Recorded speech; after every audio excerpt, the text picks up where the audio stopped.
Hello everybody, welcome back to my channel. My name is Queenie for those who don't know me. Yes, I know. I've been gone for a long periodically time. I had a search and rescue out for me talking about, hey girl, it's been 5 days. Hey girl, where you been? Hey girl, we looking for you. I'm looking for myself, guys. Please. I've been going through a lot. Some of you guys know because I posted it on the community tab. If you guys are wondering what's going on with my life, I'm probably updating you on the community tab. So my apartment flooded last week, so that's been a whole situation. I also had a trip planned the day after, no, 2 days after my apartment flooded. So I had to deal with the move in my absence. And now that I'm back, I have to unpack my entire apartment in a whole new unit. So that's why I've been behind, but because we have a lot to get into, let me stop the rambling. Before I get into it, please make sure to like this video, subscribe and hit the bell and leave a comment down below. Let's cover Married at First Sight UK, season 12, episodes 23 to 28. Yeah, so let's start with Lauren and Clint. I'm just gonna breeze through some of these things because they're not even here anymore. So Lauren, as we know, was being very rude and disrespectful to the other women. She said that they had boganic ways. I wasn't even sure what that meant, but basically they're unruly. And she's like, no, I feel this way because everybody was chiming in. No, she felt that way before even packing for the retreat. So she never wanted to associate herself with these women, with these other couples. It's just being there made it even worse. There was a point where she even said Jamie was a troll. Now, initially, and I still believe, this had to do with aesthetics, but later on, Lauren is like, no, she was trolling me. Good save. I do feel like it was disrespectful for Lauren to say the things that she was saying or to dismiss the women in the way that she was. But I, like Karina, do have a problem with one person being ganged up on. Now, were Lauren's actions defendable? No. I just always feel a way when one person, unless it's something criminal or immoral. Ree also was kind of trying to give comfort to Lauren, but she wasn't excusing Lauren's behavior. I think the issue with Ree was the fact that she tried to check Lauren in private and Jamie wanted Lauren to be checked in public. But either way, Jamie yelling, screaming, hollering, all right? And through all of this, she is losing sight of her bad behavior. And the experts actually called it out and they said, you're acting like you're protecting your cubs, but a mama bear doesn't talk to her cubs the way that you spoke to your friends. And also, who asked you to be the mama bear? I get that she's protective, but not everybody wants you to come to their defense. That's just how people are wired. She believes because she came to everyone's defense before, they automatically should come to hers. And that's just not how people are wired. On top of that, wired. She's like, oh, you are my friends and I expect you to act this way. If you really were friends, you would know your friend's temperament. Personally, I know which friends are confrontational, which friends are passive, which friends are, so yeah, definitely a misstep on Jamie's part. And now I said this before, and I don't know if this is what's happening now, but I said with Jamie and Dave, the only issue that I could potentially see them having is Jamie's behavior. And so far, Dave has been in her corner, but as of late, he's now feeling like the connection is just not really there for him and wada. I think it's interesting timing that all of a sudden when Jamie's being called out on her behavior, he's also wanting to take a step back from the relationship. But we're going to explore that a little bit more. Oh, also, Lauren and Clint decided to leave. Honestly, that was for the best. They decided to leave from the retreat. But the way that Clint was just a puppy dog behind Lauren was just so embarrassing to watch. So embarrassing. Especially because this girl had no affection for him whatsoever at all. And she would lie in his face and make it seem like she's interested when she's not. They decided to leave as friends and they're probably not even going to be that, honestly. So we move on to the couples swap. This is a part of feedback week. They had removed the couple swap, but they're bringing it back. The first couple that we see is Athena and Paul. So before they do the swap, Karina had concerns about Athena because Athena's sister Cleo has a history with Paul that we did not know about. But this might make sense as to why Karina brought up the fact that she had slept with that certain rapper, because obviously she did not like hearing that Paul was intimate with Cleo. Paul told me that he had a little fling back in the day. You've already slept with her sister, now you're going to sleep in the same bed as her.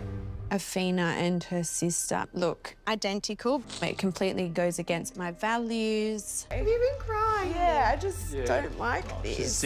Karina and I were just having a chat about it, and then, next minute Cleo walked in. You just said Cleo walked in. No.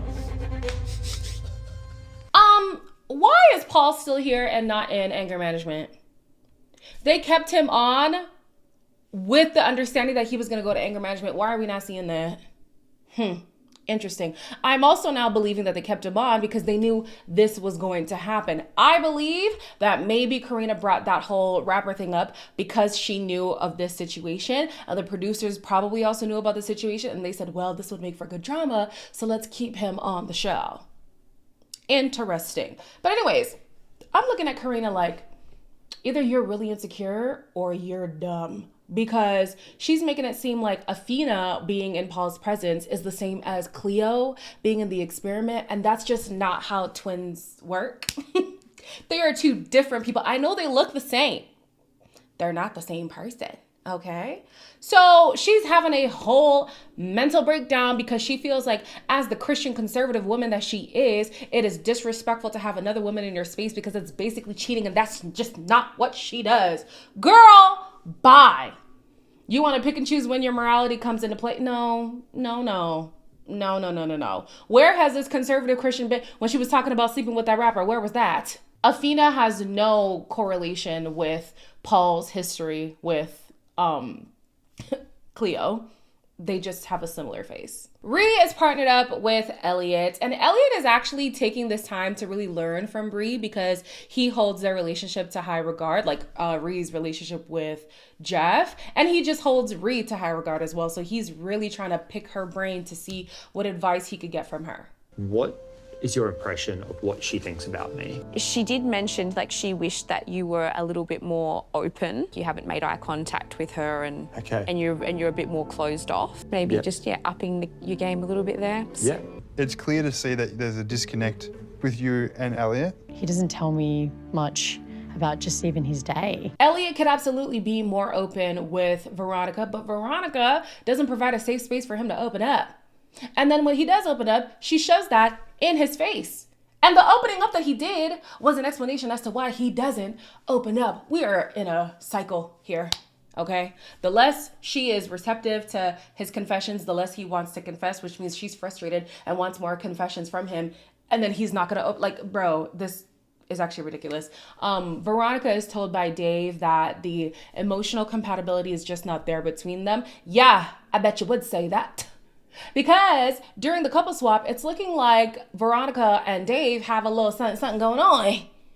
He doesn't say that he, that his ideal type would be somebody like Veronica, but it's giving, I would flirt with you if I wouldn't get in trouble for doing it. And also Veronica is like, oh, I could stay here longer than just the 3 days. I bet you would.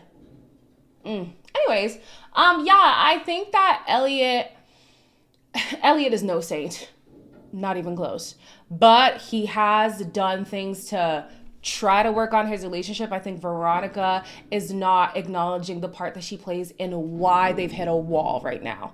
Lord, y'all are loud. And it is morning time. Beth and Ryan are partnered up, and Ryan just wants to chastise Beth the entire time. You've listened to other opinions and only taken a negative and judgmental view, rather than having a one-on-one and being actually curious about mine and Jackie's relationship. Why is that? It's not Jackie and I's duty to satisfy your confusion, being as you know very little about us. What is the main aspect you want clarified? I don't understand how it can go from so hot to cold. That's all I ever hear from you and TJ is I'm confused, it doesn't make sense, it doesn't mean anything to us. He's obviously using this challenge as like an opportunity to confront me. You've spoken quite aggressively against me and our marriage. Is that the way you conduct yourself in real life when you don't have the facts? So Beth didn't get to open up about her relationship at all. We did see at the commitment ceremony, she had concerns about the interest, the desire coming from, or I guess the lack thereof, coming from TJ. And TJ's like, no, I wouldn't even be touching you at all if I wasn't interested. So trust me, I'm interested, but I could show you more. So she is kind of in like a weird gray area with her partner. But this was solely Ryan's opportunity to hold Beth's feet to the fire, but I don't even understand why, because he's acting like Beth's criticism of his relationship is unsubstantiated. She has so many reasons to question your connection. From the apartment alone, she's like, you guys have a whole love shrine, but whenever we see you, it's like you want to slit each other's throats. Like, that's how she met them.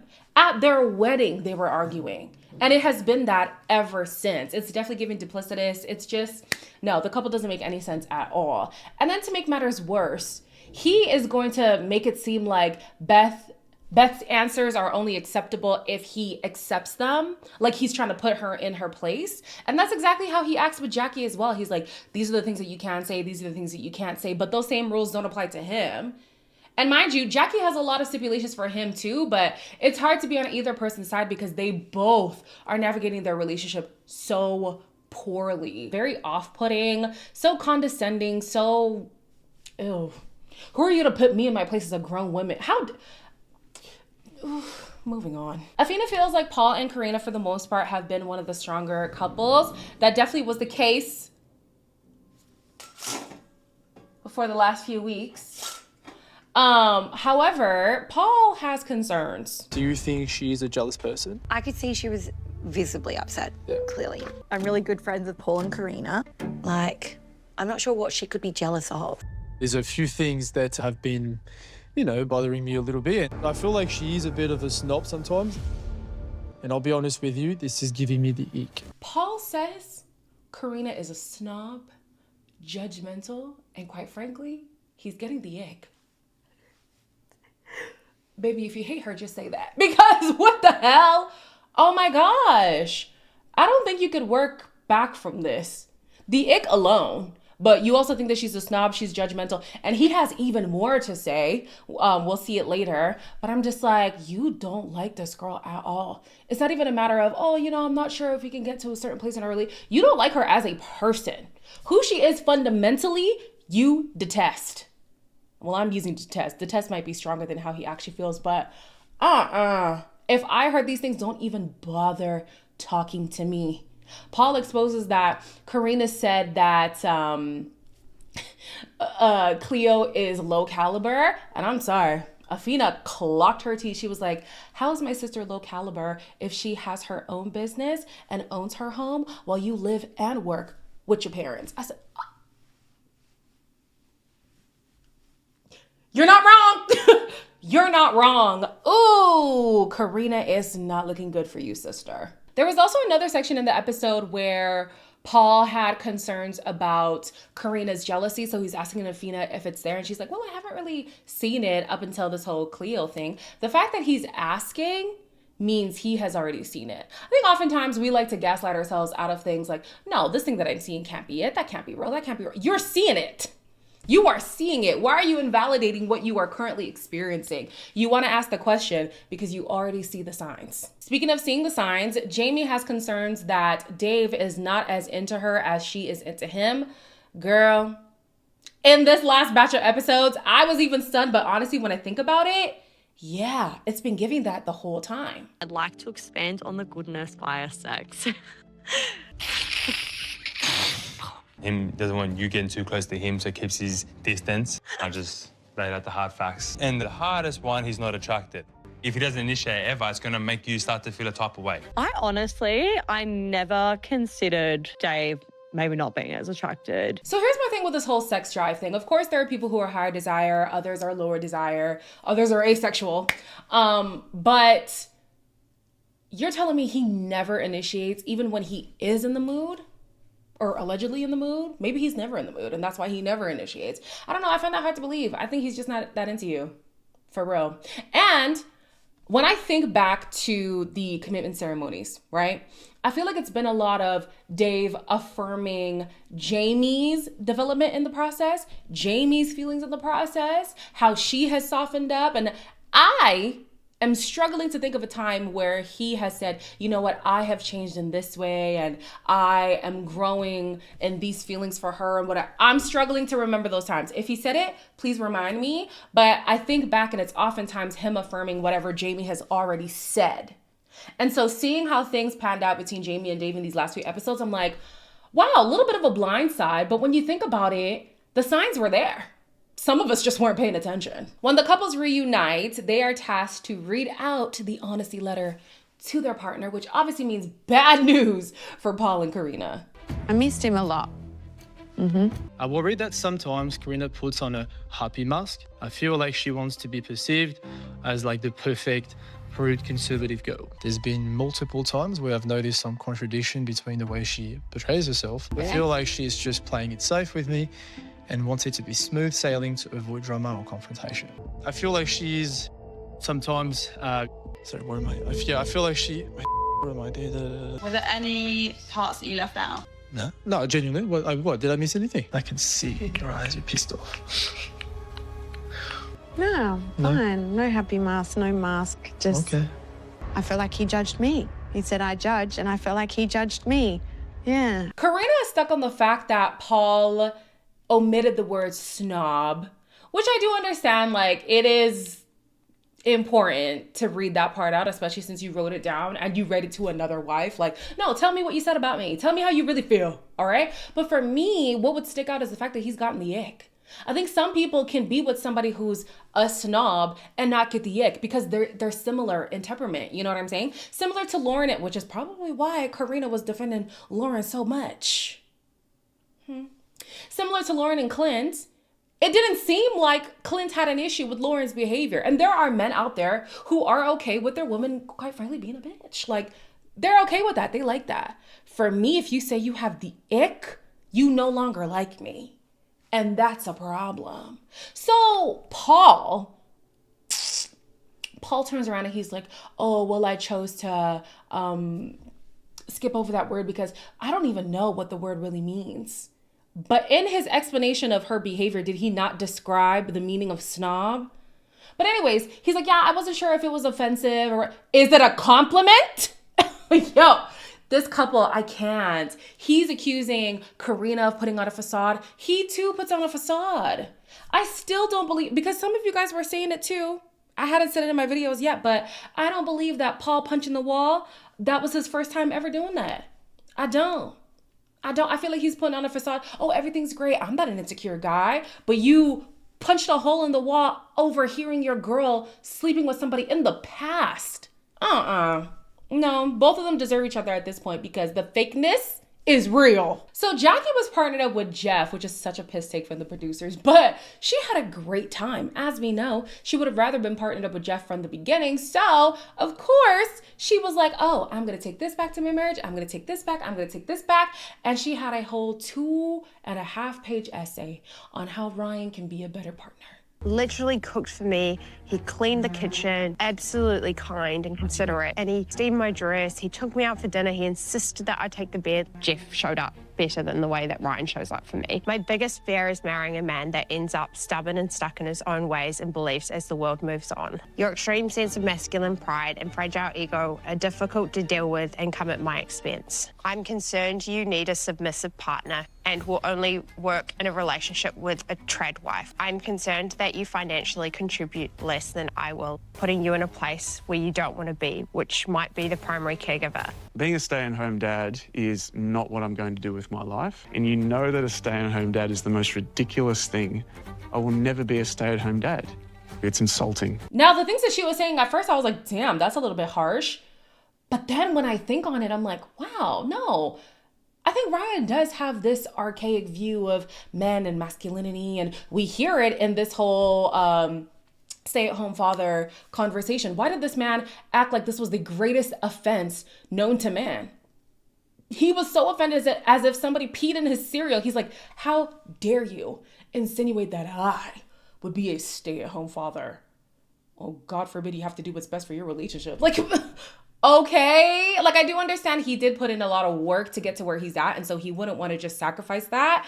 But to make it seem like that is the worst thing a man could ever do was questionable. And as it stands right now, Jackie was like, you don't bring home the bacon like you're supposed to. So you are going to have to stay home with the kids if we are to have kids. I don't know. To me, it makes sense. Unless you want to pay for the nanny if you can afford it. Someone else who wishes they had a different partner is Veronica. And she had a lot to say about Dave, even though she's supposed to be talking about Elliot. One thing I can't deny is the difference in openness I notice. Dave and I have shared more with each other in effortless communication. Dave has made me realise it should come easy, and I personally feel that I have learnt more about him in this short time than I have about you in 4 weeks. He tells me things because he wants to talk to me, and he opens up along the way, which again invites further conversation. Dave makes me feel connected and seen. There are some basic things too, like making eye contact with me, but unfortunately I don't feel the same way with you. Yeah, so turns out we still can't be in the same room together. He was like, do you want some hot sauce? And I was like, yeah, I'll have some hot sauce. Great. When I finished eating, he came over and took the plate to the sink. Like a restaurant experience. It's so interesting that you would say that. What an interesting choice of words from you. Do you think that that's appropriate, that you're patronising me, Elliot? I want nothing to do with you. You have no respect. You're beneath me. And the Oscar goes to... When he was clapping and he's like, the Oscar goes to, it reminded me of Davide. If you guys watch Love Island UK, there's this guy, Davide, and he's like, you're a liar, an actress. This is exactly what I was thinking. Because I was like, what is Veronica on right now? And Veronica, she also is so condescending. She'll sit there and be like, well, how do you think that makes me feel, huh? How do you think that makes me feel? You tell me. And then before, when she would ask him, hey, break this down for me, he would break it down. Well, you don't have to be patronizing. You asked the question. He answered. Here she is again asking a question. And I'm sure if he answered, she would have a problem. Like, you cannot win with Veronica. I wanted Veronica to give Elliot the business, but it only makes sense if Elliot is also being an asshole, and he's just not right now. So Veronica, this behavior makes no sense. Like, it really doesn't make sense. She's not like, well, I want to be with Dave and I want to... Well, no, she's not saying she wants to be with Dave, but she's alluding to the fact that Dave is a much better partner for her than Elliot is. And I'm thinking, you need to understand the part that you play, and that it probably is lighter with Dave because you have been lighter with Dave. She's like, oh, now I have to go back to serious Elliot or whatever. As if you're a hoot. You're not fun. You're not fun. You're not lighthearted. You are also serious and stern and judgmental and rude. Ugh. I can't. Jamie and Dave end up talking about their lack of intimacy, and he did not take it well. It's not a massive part of my, like, who I am, the sex life sort of thing. You are a very confident person when it comes to sex and all that, and I'm not. Do you think I am? That doesn't mean I haven't tried to initiate it. I feel like... You don't. Like 2 occasions. You want to let me finish or not? I'm questioning the feelings part. Maybe it is because you're not feeling, and that's why, you know, the sex thing's an issue. I really do care about, you know, really You can care about me all you want, but those feelings, that desire to be with me in that way, is that why we're not having sex? Like, those feelings just aren't there. I don't know, just hurt a little bit that you're questioning the whole thing. This is who I am. I'm not all about the sex every day. You're telling me that like this is the best it gets with you. I feel like it'd make more sense to me if there was a feeling disconnect. Like, you're just never gonna have that desire. Pretty much. So he doesn't like the fact that his sex life was brought up to another husband, which I can understand. But also it was part of the task, so okay. And then he also doesn't like the fact that Jamie is questioning their entire relationship. Well, I would too. Because apparently in his vows, he said that he would do these romantic gestures like buying flowers and doing these like acts of service when he's in love with somebody, or at least on the road to being in love. And he hasn't been doing those things. So of course, Jamie's led to think, is it because you don't have those feelings for me, or you don't see yourself having those feelings for me? And he's like, he just keeps relating things back to the sex. Maybe sex is not as big of a deal for you as it is for Jamie. But Jamie's not even questioning the lack of sex. She's questioning if the lack of desire is the reason why there's a lack of sex. And so he's like, yeah, but the sex, like, it's just not that important for... Stop. Do you like the woman, yes or no? That is what she's asking. After a lot of teeth pulling, he eventually was like, yeah, I'm just not there. Okay, fine, cool. She was asking you that question clear as day. And he made, like, he was moving the goalposts to make sure that she couldn't catch him in, I wanted to say a lie, but I don't think he's necessarily lying.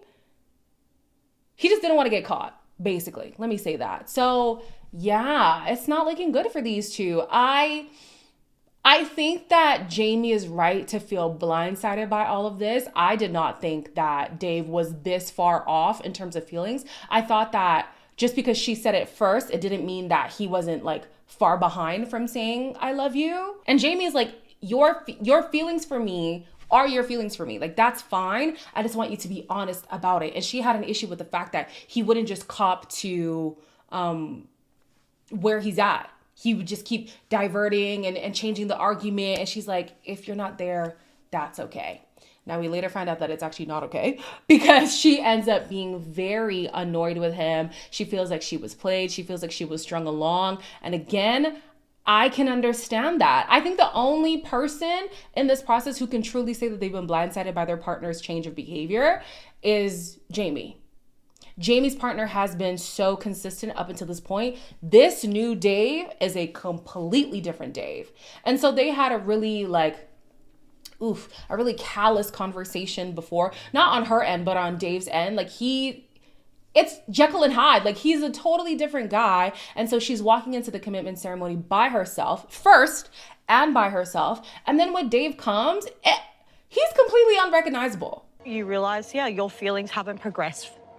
You're not feeling it. There was no emotion. And you just blanked me. How do you think that has made Jamie feel? I don't know. Who have I been laying next to this whole experiment, Dave? I realise that I can't express myself the way that you want me to. My feelings aren't gradually getting bigger and bigger at the moment. 3 months into living with each other, and it's still not. Okay, so 2 months. Oh. You don't just need to be in love for me to show up for me romantically. We've built 3 months together, Dave. Who am I trusting with my heart? That's not okay. I still don't feel any compassion from you. I really don't. The way you're looking at me, the way you're next to me, the way you've handled every situation is proving what I'm saying is true. Well, I think it's been great, and I've had so many good memories. I'm so glad you had fun. I want this to work, and I do. I don't feel it. This is your chance. Of course you don't feel it. You're fuming, so you're not going to feel it right now. Don't say that I don't feel hurt, and I'm pretending to be hurt, because it does. Oh, Dave, no. Everyone is aware of the fact that they are clearly not moving at the same pace. But what they're not understanding is Dave's demeanor shift. It has completely changed. Completely changed. And so I'm thinking to myself, like, the timing of him being with Veronica is interesting. The timing of Jamie finally being called out is also interesting. I think that up until that point, Jamie had been like the sweetheart of the group in terms of like nobody had an issue with her, and she came to people's defense. She was often the peacemaker. It would not make sense to have these strong negative feelings about her. And so now that the tide has shifted a little bit, this seemed like the opportune time for him to now express that it has shifted for him too. He also cannot say when exactly the shift happened, but a shift has definitely happened. I think it was Adrian, and I'm so annoyed with Adrian's commentary so far. Adrian is acting like he's on a high horse, that he understands relationships better than anybody else. And I'm like, please, you just got in good graces with your partner, and that's only because she's deluded. Like, it's not because he's actually a good guy. It's because Afina has low self-esteem. Sorry. Okay? Also, reminder, this is based on the show, guys. I'm not saying this in real life. I don't know the girl. I'm just based off the show and how she's been edited. It's giving low self-esteem. So Adrian is like, well, you just spent a few days with Veronica. Like, is she your type or something? And he says, no, she's not my type. I'm just not there yet with Jamie. I definitely think it's wise to not say what your actual type is. Absolutely. I don't think it's wise to say you're going to work on something that you have no intentions on working on. He's like, well, maybe I'll put in a little bit more effort with it. You won't. You don't like the girl. We don't know why. We don't know when it happened. We don't know what the catalyst was, but it is clear that you're not going to get to any kind of level of being in love with, seeing a future with Jamie. So when the couples first got to the dinner party, well, the dinner portion of the whole night, Karina immediately wanted to take Afina aside and apologize for the things that she said about Cleo. First of all, I want to take full accountability for saying what I said. Can I have a private chat with Karina? Sorry. Yeah, that's okay. You can. That's fine. It was a rude comment. It was disrespectful, and I judged you. I felt super insecure when I found out how you and all knew each other. So obviously there's a lot of things that are going to play up in my mind. I'm sorry if I disrespected you. I was like, Paul, how's Athena going to feel? Hurt. I felt hurt. It was from a place of jealousy, insecurity. I understand. Yeah, I'm definitely... You're feeling a bit lighter now that do you understand now, like, that the reason why I was feeling a little bit disheartened? But the way it escalated, I just... What escalated? You 2 threw days me we've under had the it. bus with Athena's sister. I came to in private feeling like I can be confident. Yes, it wasn't the right comment, and I feel... See, and why can't we just leave it there? you're the one that brought this out into the open. It's not like I was just standing there in front of the whole group and just announcing to the whole group, hey, by the way, this is what she said. Right now, I can't trust him, and it's making me question our relationship. Athena decides to accept her apology. I don't know why. I wouldn't. Speak ill of my sister? I'm never forgiving you. I'm not, that's my sister. My twin, nonetheless. Oh, you're done. Which is another reason why I'm confused why Athena is still in Adrian's good, or why Adrian is still in Athena's good books. Because the things that he was saying about Cleo, I'm never sleeping next to you ever again. Oh my gosh. Like, don't get me wrong. It's not every day that your partner's going to get along with your family and your friends, or your friends get along with your family. But saying disparaging, disrespectful, rude things about my sister, we're done. It's just not happening. So anyways, Karina turns the conversation around on Paul, and she says that he put her in a precarious situation, as if she's not the one who said the words in the first place. Like, girl, own up to what you said. But then Paul flips it on her, and he's like, well, this has all been blown out of proportion, as if he's not the one who exposed the things that Karina said. Like, they're both in the wrong here. But I'm looking more at Karina because Karina's deciding to make this a bigger issue than there being a hole in the wall. Karina, babe, I'm concerned. I'm so concerned. You're telling me this man exposing something that you said in insecurity, jealousy, being judgmental, whatever, is causing more of a stir in you than the man potentially putting hands on you. Okay. Anyways, we will see where things go with all of these couples, because it seems like everybody is on the rocks. The only couple that is genuinely happy right now is Rhea and Jeff. And I love that for them, because everybody else, pure madness. We will see how things go on Sunday. I might not be here on Sunday because I do have a showcase this weekend. Guys, my life is just so hectic right now. So I don't know when I'll be back on Sunday, but I'll definitely be back on Monday. So we're probably going to do those 2 episodes together. So yeah, we'll see what happens then. In the meantime, like, comment, share, and subscribe, and I will see you in the next one.